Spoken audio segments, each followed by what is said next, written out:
The Woodway curved treadmill. This manual treadmill is a great modality of training. It has many benefits if used properly in conjunction with land-based sprinting and training.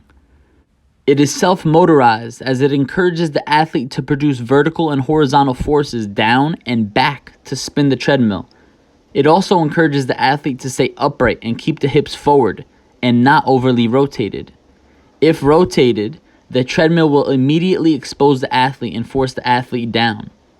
To track performance, there is also a mile-per-hour reading that is automated during the run. It is important to understand how to land on the treadmill. Although it is curved, the athlete does not want to reach out to land on top of the curve.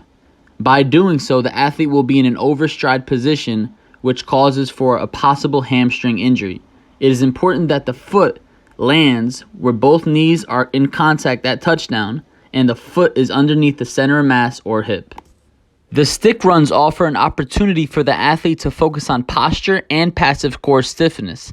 Being aware of how to lock in the trunk and coordination of the lower limbs moving and producing force is very important.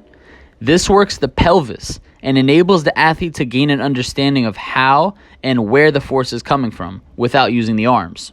I like to think of these stick runs as the ultimate exposer. As you can see, there is some lateral movement within my shoulder region.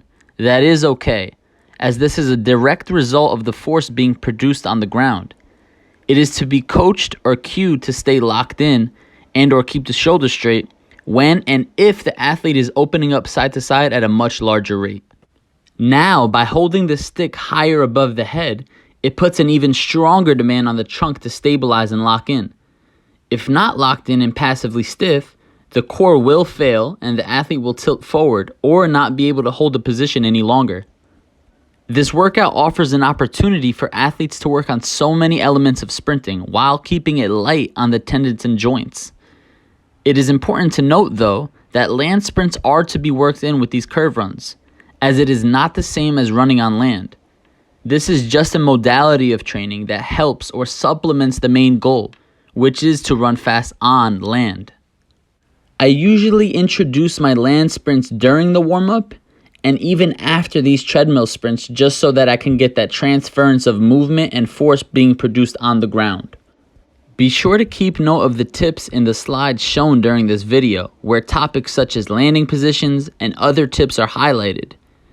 Be sure also to always be safe and at all times introduce a beginner to this treadmill at a very slow velocity.